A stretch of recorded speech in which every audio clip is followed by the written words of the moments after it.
Hello everyone, can you hear me well? Yes. Okay, thanks very much for being here tonight for the first French Tech Barcelona Impact Summit here in Norrsken. I have many people to thank, but I'm trying to do it quite quick because we have a huge program. Many people will talk, many things will be said. And first of all, I would like to thank you for being here. I would like to thank our magnificent sponsor, Vidéo, Green, Greenly, and Noob for helping us in making this amazing day. Because yes, it's been a day.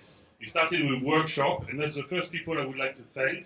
The facilitator that made this workshop for 30 companies in VC prior today that made it possible. So Lara and Maiwena from Standard Deviation, thank you very much.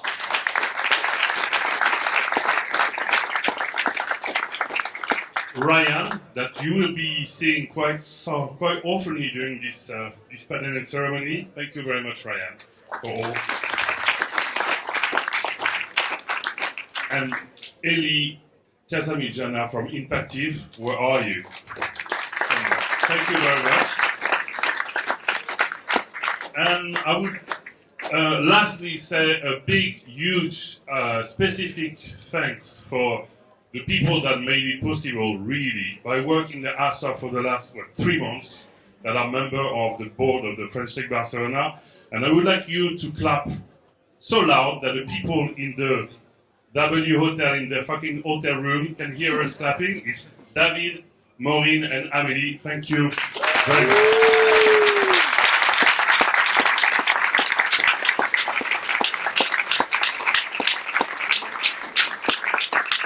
All right, so we have awards, we have panels, we have keynotes, so stay tuned, it's going to be quite packed, and don't worry, afterwards we're going to go on the rooftop and enjoy some time. But for the first award, there's going to be the industry award. I would like to welcome Mr. Etienne from Greenly.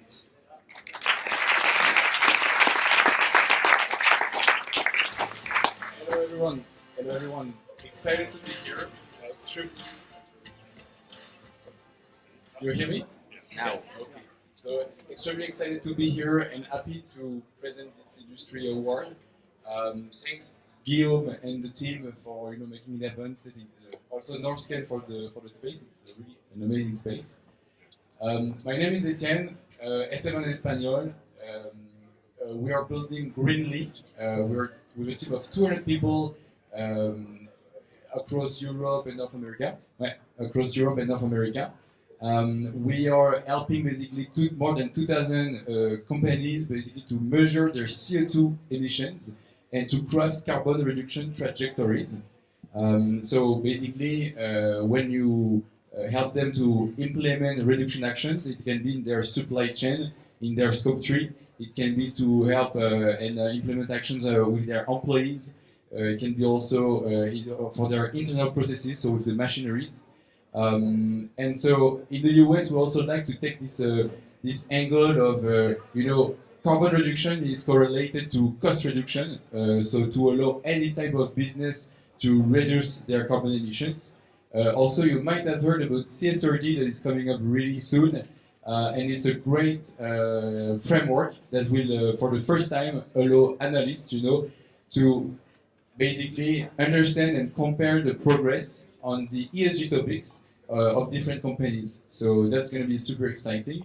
And also, we're super thrilled to see more and more companies, basically, and talented people proposing and fighting climate change and suggesting clear actions to decarbonate the economy.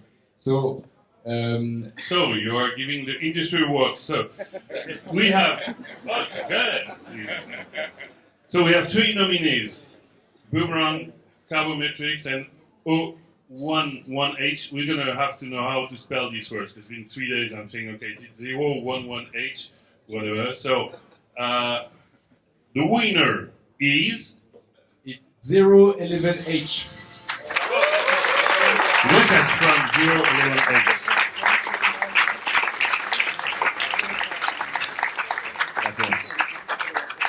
Gracias. So, should I say some words? Yeah, you can do it. Well, first of all, thank you for the prize. we are very honored because we are doing something which is very hard and challenging.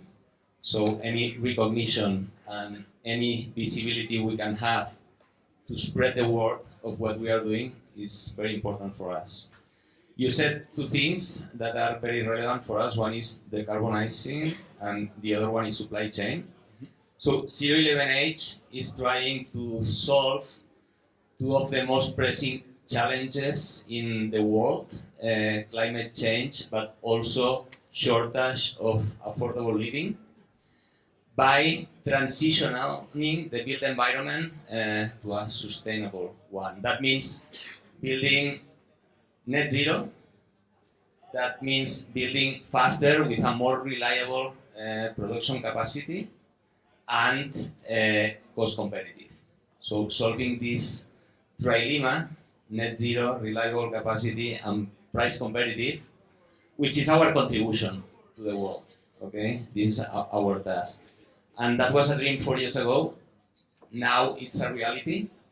We are allowing, empowering buildings, high-rise buildings for urban and peri-urban densification that reduce 60% the life cycle carbon, not 100% yet because it's too expensive. This marginal 40% that it will come.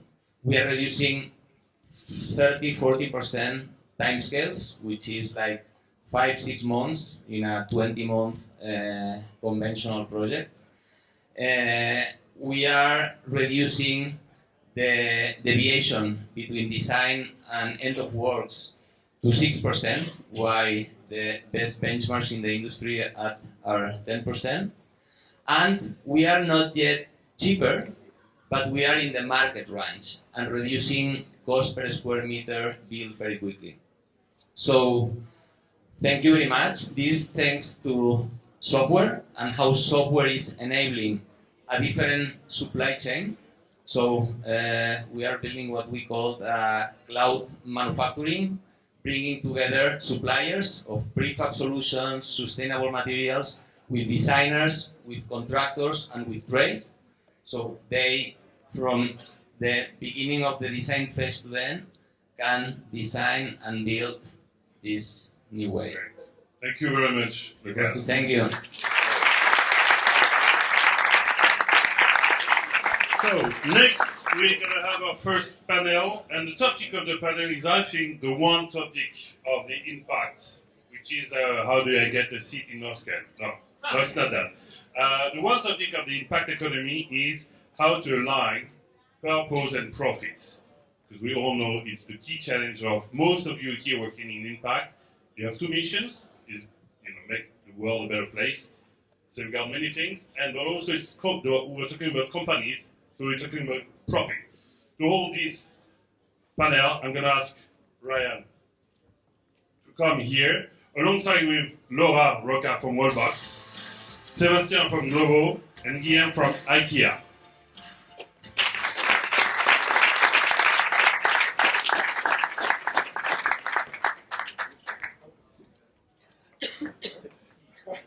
Look at the pictures. Oh, there we go. We just improvise. You have to guess. Guess who? Okay. Thank you for the opportunity to be here. It's really exciting. I just want to give a quick call out. The workshop we did before, I want to mention Bernd, who did an amazing job with Naked Innovations to lead that. He was fantastic. So thank you for that. Okay, so who are we? I'll start. I'm Ryan Edwards. I'm now the CEO and founder of Naked Innovations. We're focused on driving impact in the agri-food industry through sustainable ecosystems. Previously, I was head of innovation and marketing in Cargill Europe. And more importantly, I think we want to hear from our three guests here who have very challenging and important roles. And I want to hear a little bit about what those roles are, and a little bit of maybe a small success story you've had in your role so far, and then we'll talk more about why it's so challenging and why it's so important. So Seb? Okay. All right. Hello everyone, I'm Seb, and I'm the head of impact and sustainability at Glovo, the delivery app, the Spanish delivery app, which is actually present in 25 markets across the world. So I've always worked in sustainability. I was working in Chez, which is a utilities company before. I came in Barcelona 8 years ago. And I met the founder of Glovo at this time. It was still a startup. It was, yes, still a small company. And basically I pitched the idea to create a social impact and sustainability team to him. And he bought into it. And I'm still here now, 5 years after. Thank you. Guillaume? Good evening, my name is Guillaume. Well, first of all, merci beaucoup for l'invitation to this event. I'm going to continue in English because otherwise my French will collapse. I've been dedicating the last 10 years of my life to one of the biggest privileges that we have in this life, which is to commit and to give your life for the best of this world and this society. And I think there's no greater honor than do this. And now, right now, doing it in IKEA, which I think, as a big corporation, we have a lot to learn, and I do believe we are leading forward this transition towards this better world. Amazing. Thank you, Guillaume. Laura? Hi everyone, I am Laura, and I work as a head of ESG at Wallbox. Wallbox does charging infrastructure for electric vehicles. Here in Barcelona, we have the headquarters, and we are all over the world, also public in the New York Stock Exchange. And a success story, yeah, here, yes, sorry. Success story would be a bit like Seb. I pitched the ESG department to the director of corporate development, which maybe is here, and then we started the department 2.5 years ago, which for me that's already a success story. We have others along the way, but I'll tell you as we go. Nice to meet you all. Amazing. Yes, it is. It's really cool to be here in this building, which is all about impact entrepreneurship and really scaling this. So all your organizations have definitely scaled. So why is it so important to have jobs like yours, you know? Let's do a second job interview. Why should you guys have your jobs? Who wants to go first? Okay, I can go. So I guess the pitch is this one, no? I mean, there is so much complexity out there, climate change, no? Digitalization, future of work, so that any company needs someone or a team of people that understand this complexity and are able to make, to adapt the company, no? And an impact officer is a bit of a chameleon, no? It needs to do many different things, but the idea is adapting the company to this complexity in a way that generates as much positive impact, for the society, for the planet, reduce the negative ones, and in a way that is good for business, no? So the job is complex, but now I guess it's not a nice to have anymore. Any company in the 21st century needs to have these roles. Thank you. You want to build on that? Okay, I think I have two answers. One would be more for startups and corporates, and the second one would be more for investors, I would say. So starting with the first one, I think because we have the responsibility to bring good to the world. Yes, companies are made for profit, that's number one, for sure. But then number two, also, I do believe that we need to bring something back to society. This is my first answer. Then my second answer would be more for investors, which is the typical answer of we bring long-term value. So that's why. And I would like to add, I would really like that we all do a little exercise. I would like to ask you guys, how many of you, do you have kids or people who do you love like a lot? You can raise hands. Okay, luckily everyone is raising hands. Now I want to ask you a second question, and is it, do you want your loved ones to have the best life possible? And now we raise hands. Okay. Well, some people are not raising hands, so then it's okay, but we'll see. And now we go into the third question, but now we're not going to raise hands.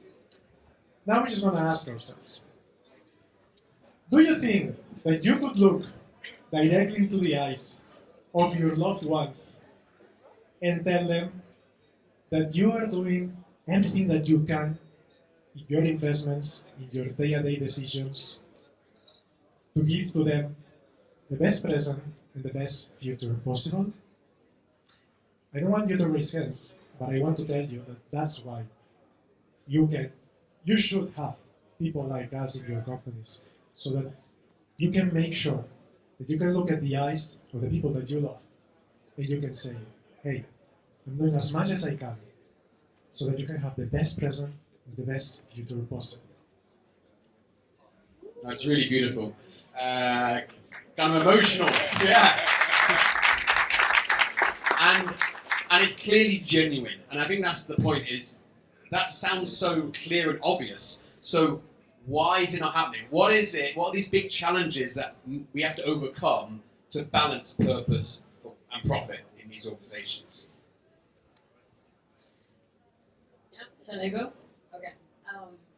Well, first of all, I would say from your question, not only in my experience in Wallbox, but also my prior experiences in Big Fours and other companies, always big corporates, I don't think there is such thing as a balance between profit and purpose, unless you're Patagonia. That's it.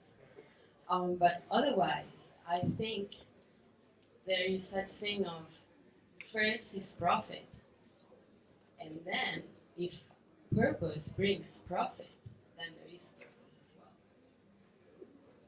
Okay. I think that's how the world right now is going. Yeah, it's running. Great. And Seb, Ian, how do you see it? Yeah, I guess the main challenge, that we face right now, if I look at my experience at Glovo, is building the culture in the company that enables the conditions to generate positive impact. No? Getting the buy-in from everyone in the organization, from senior leadership to mid-level management and the teams. You really need to practice, and there's a few success factors to make this happen. No? And I think the first one is to build the business case for it, no? and to show the business impact of generating positive impact. That's a key one. And at Glovo, for instance, we have created a tool, we call it the Impact P&L. So we've really automatized the calculation of impact metric, and as well the business metrics that are associated. No? So we have automatized this calculation of the return on investment. And I think that's key, no? Because many people in the organization will speak with numbers. And the second one is storytelling. No? Building a narrative internally that makes people enthusiastic about impact, make them convinced about the authenticity of what you're doing, and getting their buy-in, because people are passionate about that. You just need to find the right words to do it. But yeah, the challenge is to make it core of the business, core of the organization, and making everyone involved. No? It's not just having like a few people working on these topics. For me, I have some agreements, some disagreements.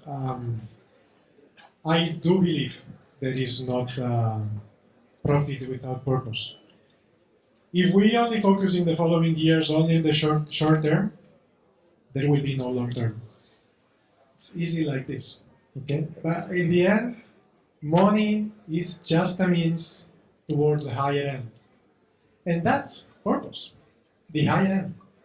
And that's what we should all, I do believe we're doing this at IKEA. We are just, of course, money is needed. Money is needed just for the day-to-day, for making it happen. But is it really all what there is? Of course not.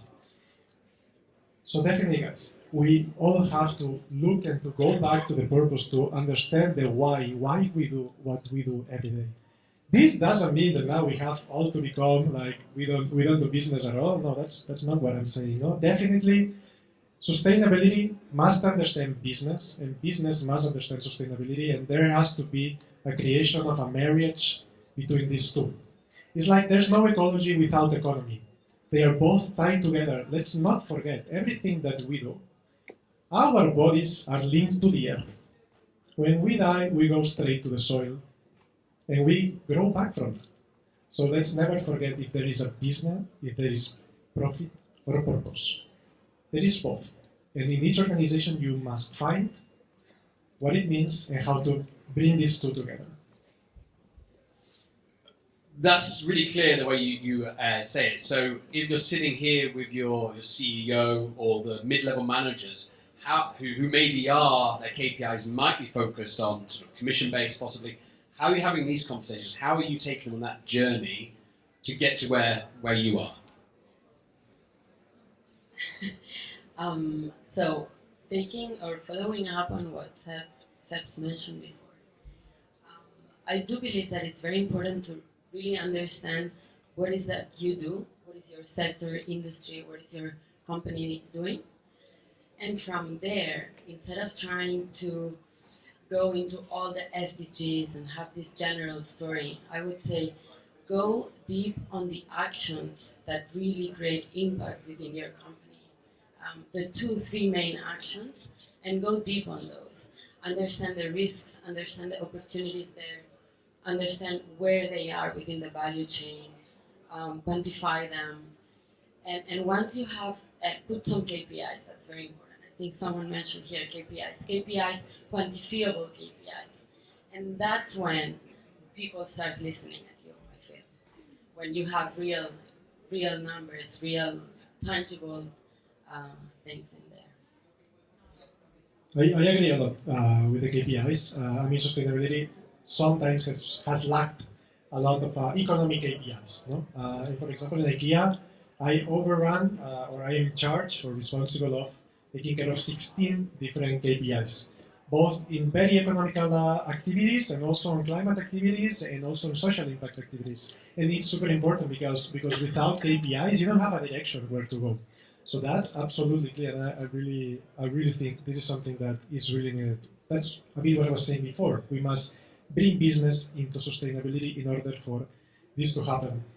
And how can we influence people? I mean, in the end, there's a lot of profit, economic profit, in sustainability. For example, I don't know how many of you have gone to an IKEA shop in the last years, but there is this circular hub, this circular market where we sell second-hand furniture.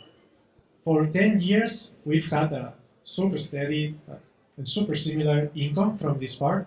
This last year, together with my other colleagues in my team, with just simple arrangements, we managed to double the income.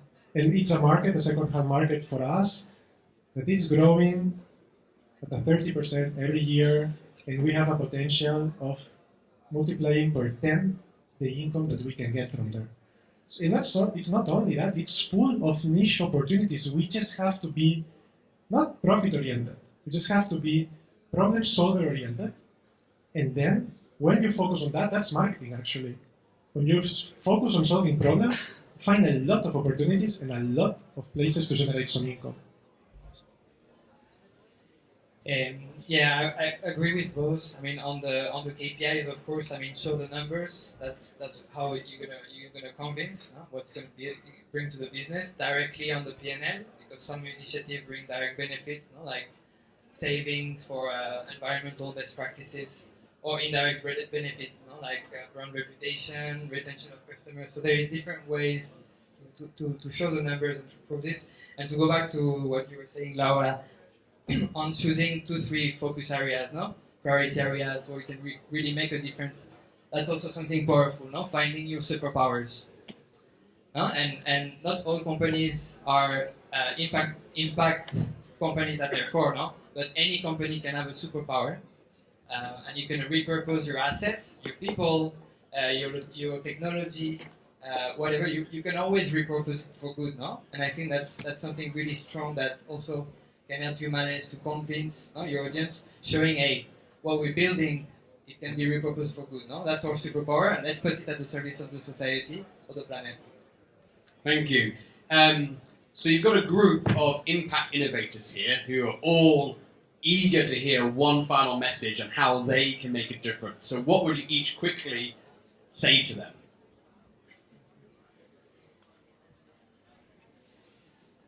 I mean, jump into it, keep the good fight, because I think that's probably the best job ever, or the best segment where we can work in. Many fights need to be resilient, but it's worth it, And And this is also the economy of the 21st century. The other day I was looking at VC investments in Spain, no? And if you add up climate tech, alternative food, all the sectors that are related to the sustainable economy, it's almost dominant now. So it's tomorrow's economy. I would say no greenwashing, please. Keep it real. Very important. Yeah, no, I think I really go. I mean, yes, please, that's true. No greenwashing. That's very important. Resilience, it's also very important, and also that we change mindsets. And there's one thing that's very important. I ran a startup myself some years ago, and our biggest mistake was that we focused so much on that the solution was the perfect one, and it's not. You don't have to focus on the solution. You have to focus on the problem that you are solving. Then solution will come, and if not, you will adapt and you will pivot, and you won't lose time into solutions that are actually not working in the market. Okay. Well, thank you. Gracias. Merci. Really engaging, hopefully, for everybody. And you guys are going to be around, right? So you want to know more, you know where to find them. Thank you all. Thank you. Thank you. Thank you. Thank you. So Ryan, Ryan, you're going to stay with me. Okay, slow. So we're going to move to the second prize, which is the Food Award. And in the category of Food Awards, the minis are Phoenix, Robo, and Repot. Ooh, exciting. Drum roll on the stairs. Do you think it's possible? And the winner is Phoenix. Yes. Maya from Phoenix, are you here?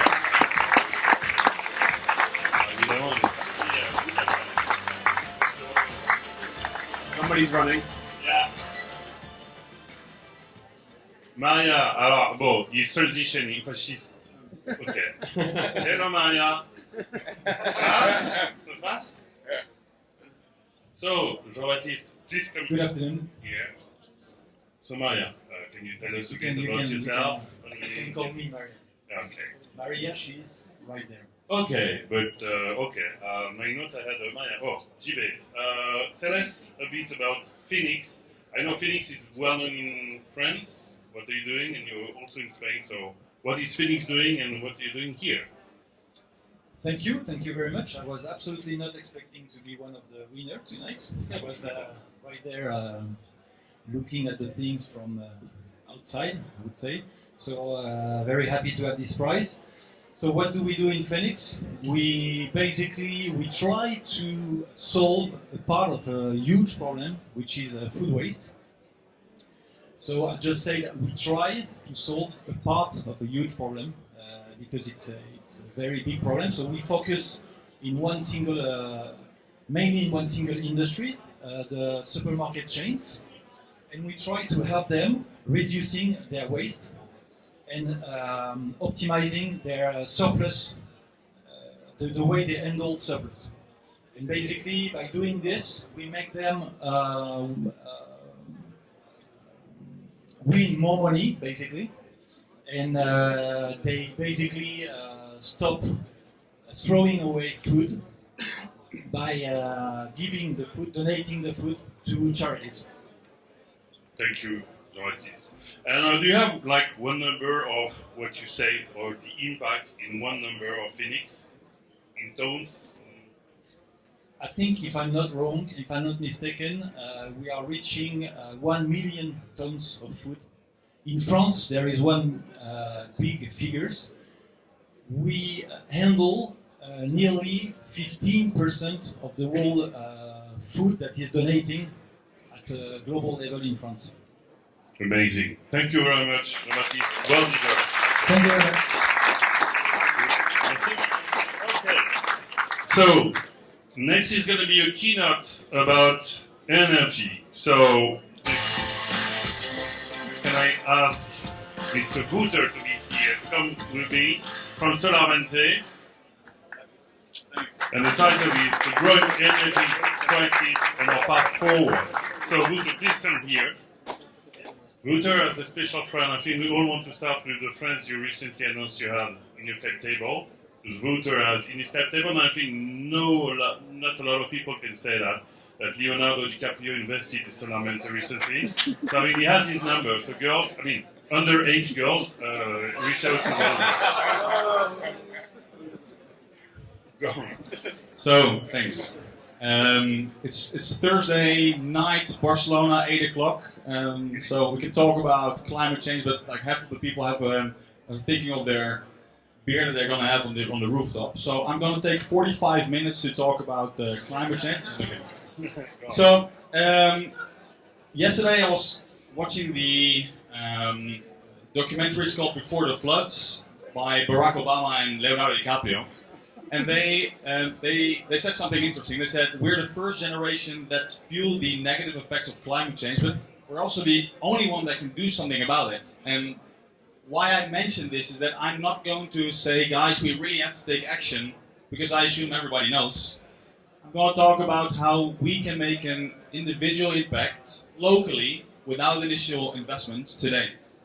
So I'm going to get quite technical by explaining a very big problem that I've seen arising over the last 15 years.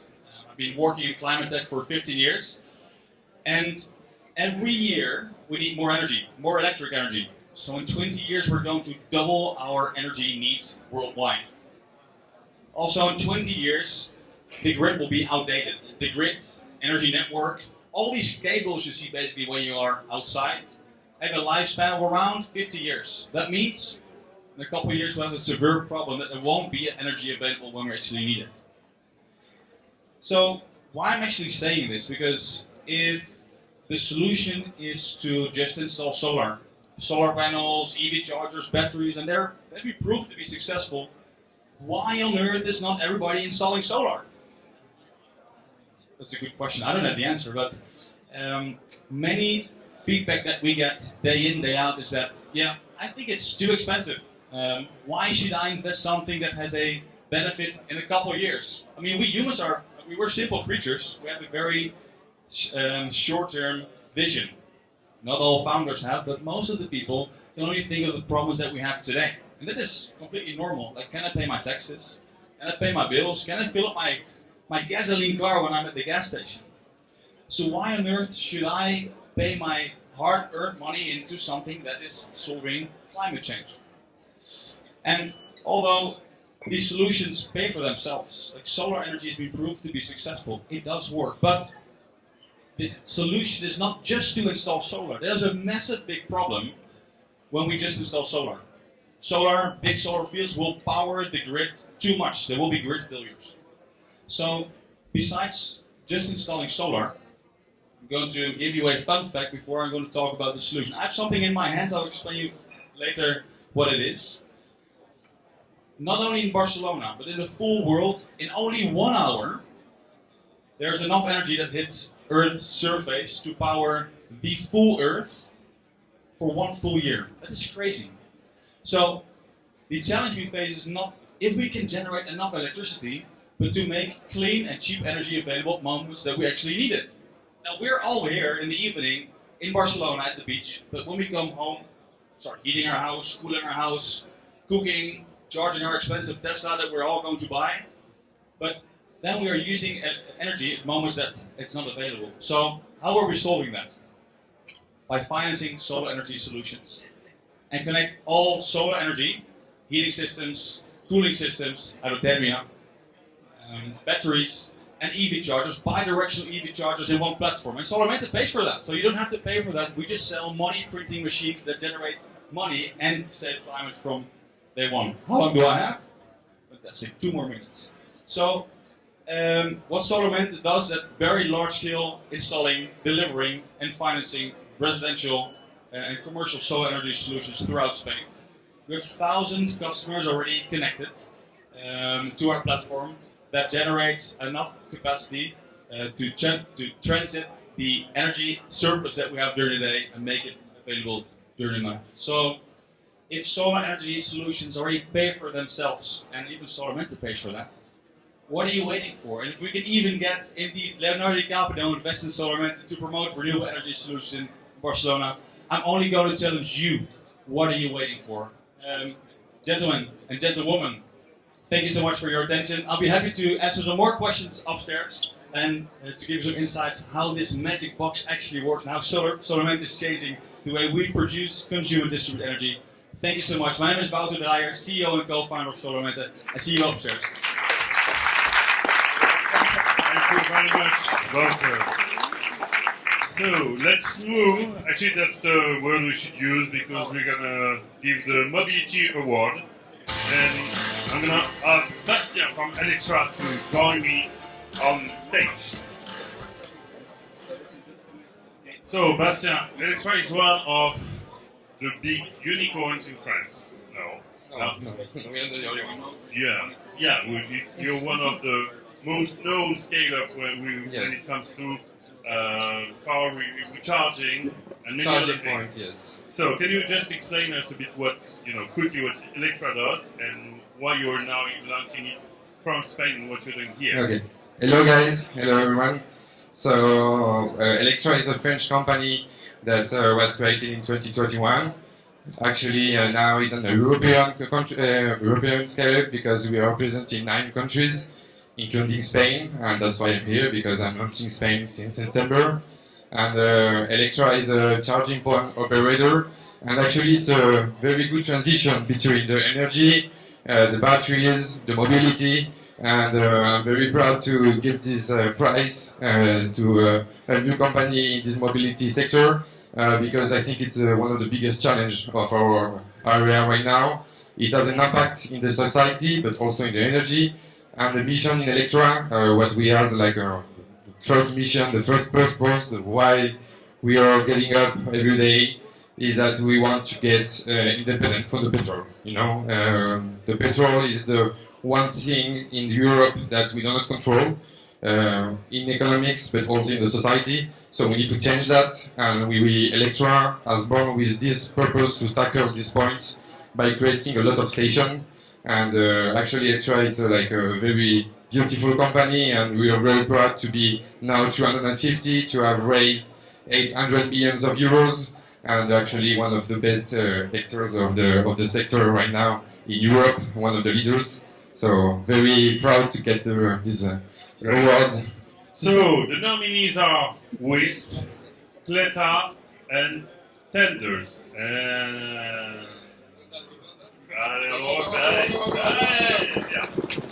And the winner is. And the winner is Cleta. Cleta. Alan.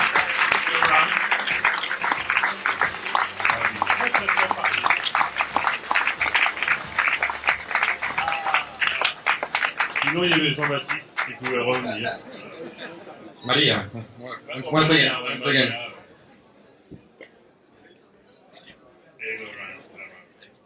You want your prize? You want your prize?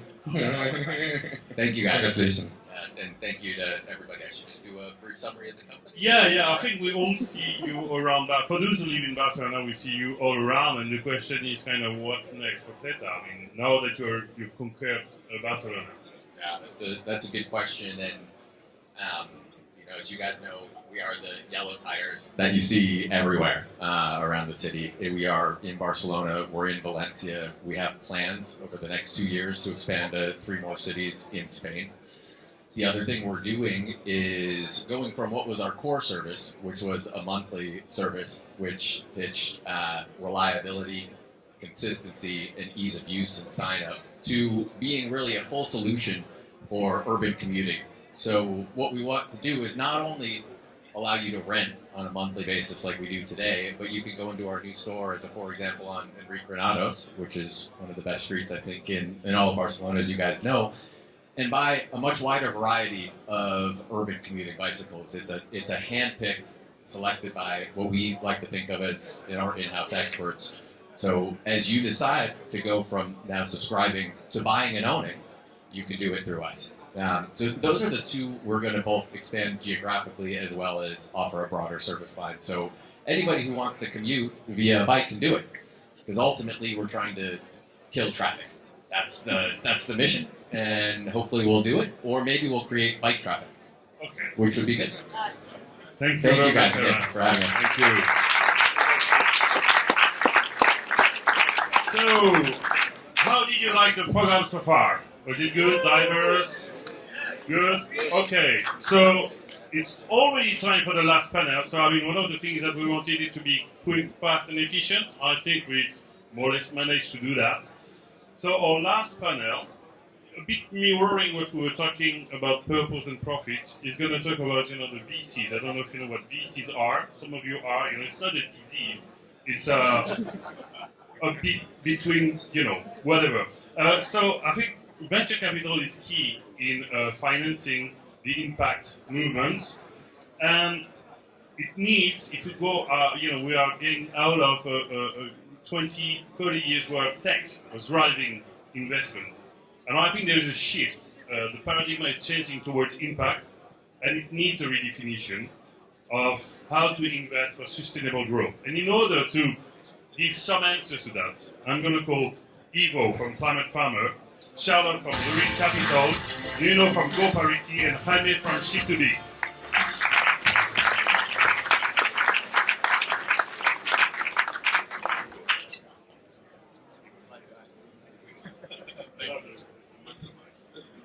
Wonderful.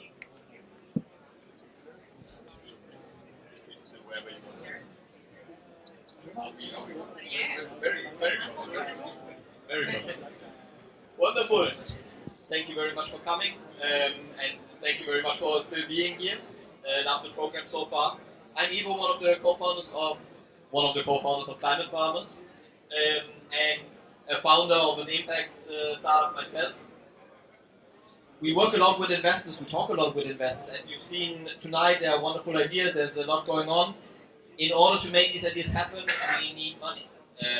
And so I would love to see a sign of hands. Who here in the room invests? Wonderful. Great. Thank you very much for doing this. Who here in the room is starting something? Who is working on something? Who might benefit from some investment? Wonderful. Perfect. So you know who to talk to.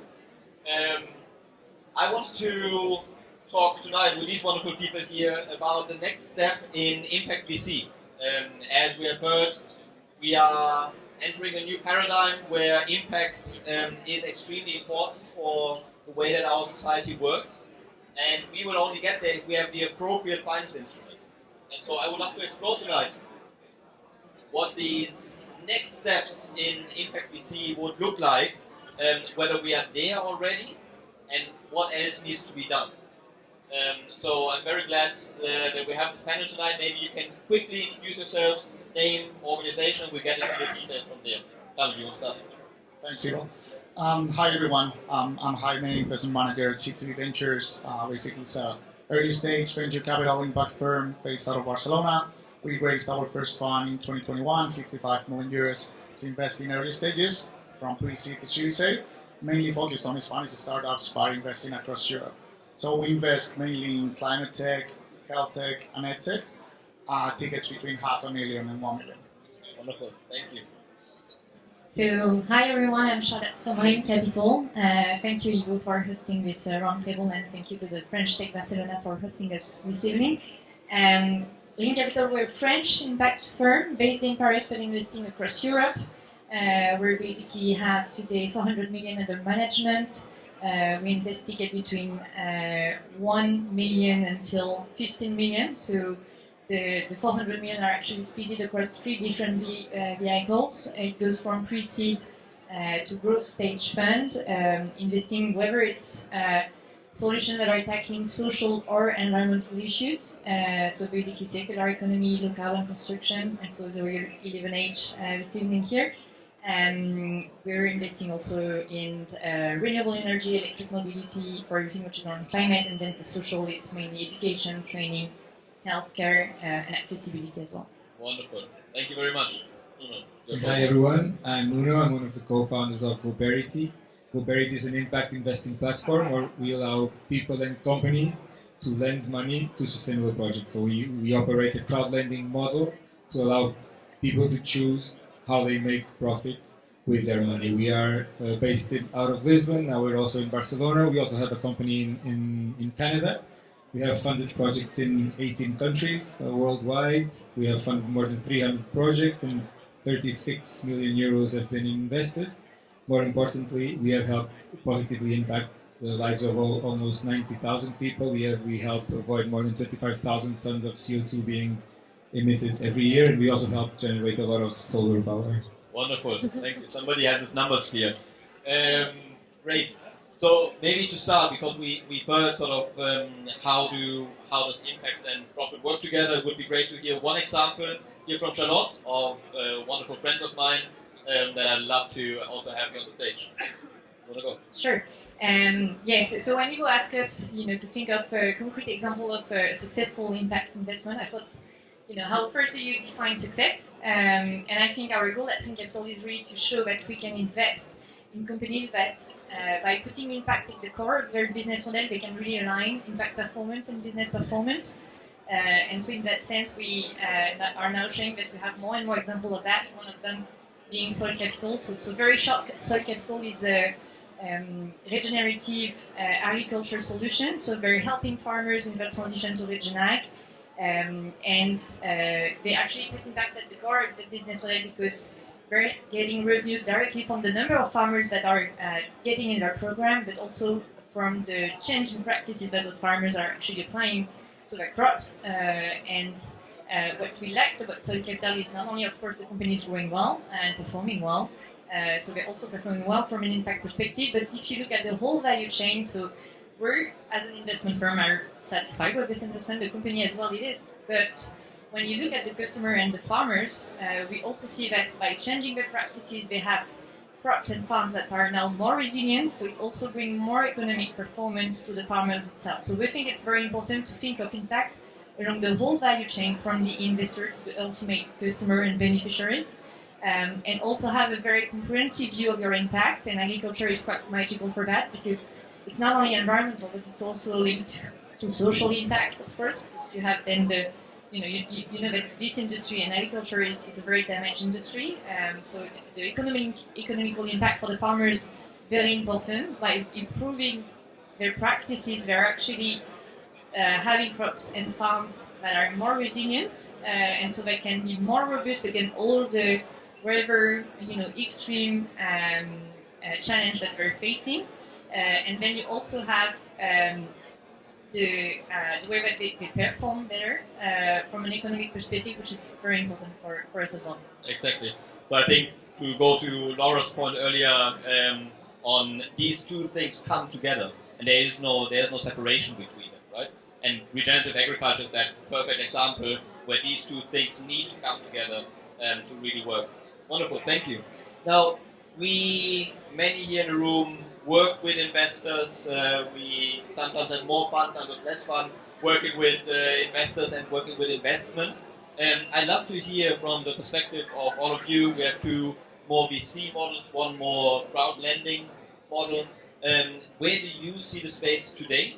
And what do you see is the next step that this space needs to take to really sort of earn its name of impact investment? And I'd love to start with Nuno, who's sort of on both sides as a founder and as a funder. Yeah, thank you. I mean, that's a really good question. Of course, I sort of wear two hats on this because we do look at investment opportunities, but we're also a startup, so we also do funding rounds, and we're actually starting one. So where it is now, I think the word can be it's mainstreaming. It actually is mainstreaming. I remember when I started working in impact investing a few years ago, maybe 8 or 9, when people asked me what are you doing, and I talked about sustainable investments, people would reply, "Oh, yeah, that's the future."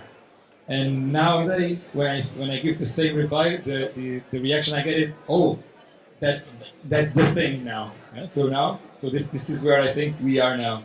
Where the trends that I see for the future, I think impact investing will have to become more patient. Investment, after all, will have to become more patient.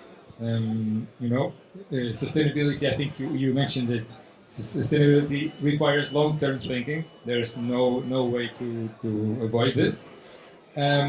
I think it's becoming more democratic too. To be honest, I mean that's why we exist in the end, but also because people are ever more empowered and want to be more informed of what their money is being used for, be it in a bank or in an investment fund or wherever, and specialized, because we do have many different challenges and we need money to flow to where it is actually needed, and it's very different to invest in Europe than in Africa, and it's very different to understand the needs of female founders, for example, whereas where people are fighting for access to electricity. So there's a lot that we need to address, and we'll need specialization. It's very hard to be a generalistic fund and solve it all.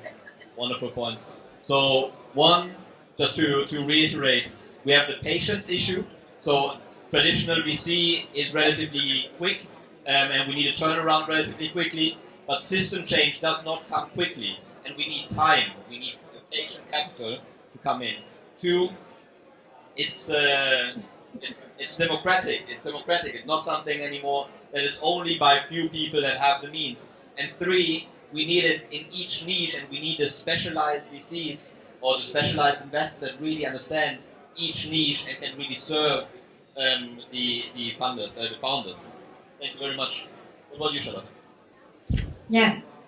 So to add on what Nuno was saying, I think something that is one of the biggest challenges to solve now for the VC industry, and particularly the impact investing ecosystem, is you need to drive more capital to this industry to really leave that niche market being some small impact investor.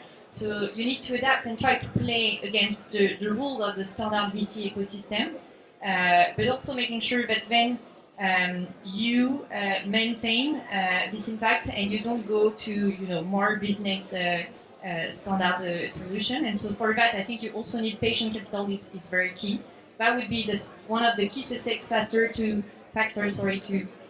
make sure that then you can find some exit potential to the companies you're investing in, take the time to build that exit, and then show the numbers. That's echoing what was said on the panel before, but I think that's something that is very important, trying also to find a balance, and hopefully at VC Fund we have the chance to have portfolio, so we can try also to build something that makes sense at the portfolio level, having probably maybe higher risk but a higher return company on one side, and maybe also lower risk and lower return company on the other side, and then you have overall a good performance that you can bring to your LPs, and then be able to bring back more capital in that industry. And I think that to finish also on something that was said before, I think measuring impact will be very important, because as much as you can measure the financial performance, you also need to make sure that you can measure your impact to show that you can manage, you can be successful in aligning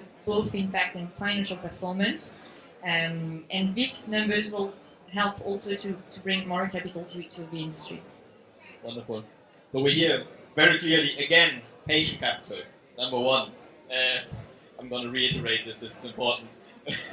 Simon, you know what you have to do. We are on the second point. Sorry, remind me of the second point. I had it very clearly just now. Your second point? No, I think that's. So yeah, the patient capital. You said balance the portfolio. So on the one hand, we have sort of high performing in the traditional sense, and we have a bit more sort of on the impact side startups, and then third one, the last one. I think it's the measurement. The impact measurement, of course. So making sure that we are not only talking about it, but we actually know what we're doing so we can actually manage it. Thank you very much. Simon, what about you? Yeah, I think almost everything is being said already. But yeah, what I can add from climate early stage venture capital fund based out of Barcelona is that nowadays we try to prioritize where the high carbon gaps are. So what does it mean? It's like industries that are underfunded, that are like the most polluting ones, and at the same time are underfunded in terms of innovation. So we need to make sure that we prioritize those investments in order to generate or to promote the highest impact potential. We always talk about CO2 reduction, CO2 avoidance. There are many other impacts around it, but we try to translate those impacts into CO2 equivalent, right? So nowadays we have one toolbox with just one tool, and we need to make sure that we support those purpose-driven and bold entrepreneurs in their journey of bringing impact at scale, right? So, and how do we see the industry in the mid-long term? Of course, we need patience. So, from the investor point of view, how can we provide patience to entrepreneurs? I guess we need different investment vehicles. We need a combined effort, which is coming from entrepreneurs and is going all the way up or down, the other way you want to see it, to investors, to LPs, and to governments, right? We see it as a combined effort. I think it's not only patient. I think especially in climate tech, we have already realized that software is not enough. We need to invest more in hardware. We need to invest more in disruptive projects coming from tech centers, coming from the universities and stuff. And there's a lot of work to be done there as well. So yeah, but at the same time, I think we are making progress, right? In terms on our relationship with entrepreneurs, our relationship with our LPs, in a way that measurement is key to demonstrate that you are generating impact, and in a way that you can report it and communicate it. And that's why, as investors, we try to link our impact objectives to our carry interest and many other measurement things that we then roll out in our portfolio startups. So I think it's everything a combined effort. I think we are making progress. We need to be positive in a way that we can reach that level. And also I think it's key to prioritize on those underfunded sectors, sub-segments that can generate the highest impact potential. I think this is such an important point. Like even with the very traditional VC model, fund the areas that nobody else is funding, because that's where we can really make a difference. And for example, software is funded, hardware is not funded. We've heard tonight about the building space, extremely important. It's underfunded, and we really need to do work there. And I love the idea of linking the performance of the VC to the impact. Wonderful stuff. One point I really want to make here, there's another member of the panel that unfortunately couldn't make it tonight. Fund women. Fund women. Fund women. Completely underfunded, absurd, and we see again and again and again that women outperform, women-led startups outperform the others. So make sure you fund women. Very, very important. And if I can add a word on that, I think of course we need to fund more women, but we need to see more women in the VC industry. So happy also to welcome more women in this industry, because that's how it will work out as well. Yeah, very, very important. All right, I think our time's up. One sentence, one call to action for either entrepreneurs and or investors. What would you like to, them to take away? I can start because I have mine already. Because I recently wrote it on a newsletter that I write to all our users. So if you have ever invested with GoParity, you're gonna get it on your email tomorrow also. And it's something that it's not mine. I brought it out of an interview when I interviewed a person that I didn't hire, not because she wasn't good, but because there wasn't a fit with the position. That is, my final question in a job interview usually is, I try to be a bit challenging, and I asked, how would you describe your relationship with money? And the answer I got was, money, I like it as long as I'm proud of the way I made it. And I really like that answer. Wow, amazing. Thank you.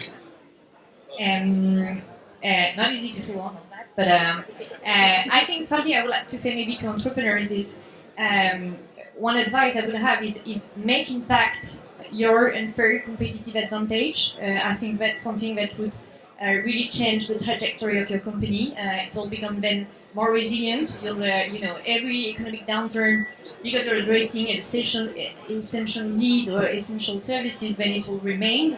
Climate change won't go away because of inflation. So keep that at the core of your business model, and then make sure that people around you, your investors, your partners, your ecosystem really value impact, and not only your financial performance, And I think the industry also need to have this thinking evolve. You know, at the exit, we shouldn't only value, you know, revenues or EBITDA. We should also value the impact that the company is having on its ecosystem. And I think that's something you should apply at the VC level, but also at the entrepreneurs level. Wonderful. Thank you. Again. Sorry, Simon. I will say that for founders, try to identify where the roots of the issues you want to tackle, bring technology to tackle those issues, and in the intersection of purpose-driven teams with this technology to solve these problems, you will definitely find some money. And money not only comes from venture capital funds. There are a lot of sources of funding. Thank you very much. Thank you, everybody. Really enjoyed it. Thank you, everyone. So I will ask all the speakers to come just after we say the last word to take some pictures. But we are done, and now is the time to take a good cocktail. I hope you enjoy the ceremony, the panel. You learned things, you had a good time. Now it's time for you to go on the rooftop, where we're going to have many more surprises, live music, live shows, and stuff. Thank you very much.